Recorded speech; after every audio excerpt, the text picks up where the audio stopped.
évidemment, pour moi, ils sont bons pour le service. Moi, je pense que c'est surtout... Joël parlait d'Aubameyang tout à l'heure, qui est passé dans cette zone mixte sans broncher, sans dire un mot. Un des joueurs les plus expérimentés de cette équipe.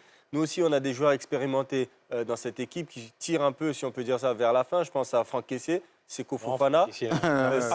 Mais c'est des joueurs... Bon, je parlais en termes d'expérience, si vous préférez. En termes d'expérience, des joueurs comme Franck Kessié, Seko Fofana, est-ce que beaucoup se posent la question, ils sont fatigués, vous le disiez justement, que le grand public lui tapait dessus, ouais, on n'en veut plus, on n'en veut plus. Aujourd'hui, est-ce que pour vous, Franck Kessié et Seko Fofana, ces deux joueurs hyper importants de cet effectif, sont toujours bons pour le service?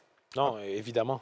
Évidemment, pour moi, ils sont bons pour le service. Après, c'est deux cas individuels, hein, à prendre chacun. Différents. Oui, vraiment différents, à prendre chacun. Franck Kessié, bon, c'est le métronome de cette équipe, c'est clairement le stabilisateur. En fait, le rôle qu'un stabilisateur joue sur un poste téléviseur ou un réfrigérateur par rapport au courant, c'est le rôle technicien. C'est le rôle que Franck Kessié joue dans cette équipe nationale. C'est vraiment le modérateur de cette équipe. Personne n'est indispensable. Mais pour moi, il n'est pas loin d'être indispensable à cette équipe, Franck Kessié, clairement. Et ça, je le dis sans faux fuyant. Après, pour Seko Fofana, je pense que ce qui interroge plus avec lui, c'est l'extra-terrain. C'est-à-dire que ce qu'il a connu avec la sélection, ce long moment d'absence entre 2018 et 2023, où il revient sous Gassé, un moment est là, un moment n'est pas là, bon, sans véritable explication. Je pense que c'est ça un peu qui fatigue. Pour ce qui est de son implication, une fois qu'il est sur le terrain, je pense que ça ne souffre d'aucune contestation. Et on l'a vu aujourd'hui, il tente des choses. C'est vrai que ça ne réussit pas toujours, mais c'est quelqu'un qui apporte du volume de jeu, de l'abattage, qui apporte du danger à l'entrée de la surface de réparation adverse aussi. Roland, vous êtes d'accord avec Nasser? D'accord en partie, mais je vais rester seulement sur le jeu. Hein.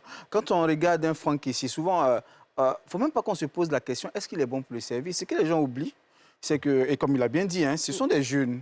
On a l'impression qu'on a affaire à des vieux joueurs. La présence de Lazare. Ils ont été précoces, surtout Franck Kessié, par exemple, c'est un leader né. 2014. C'est un leader né, il est précoce. Il a commencé aussi ici au Stella à un très jeune âge, pratiquement 16 ans.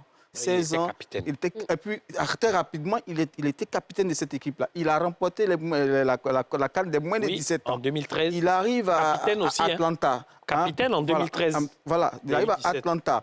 Au Milan, il est capitaine là-bas. Jusqu'on le surnomme le président. C'est pour montrer l'importance de ce joueur-là.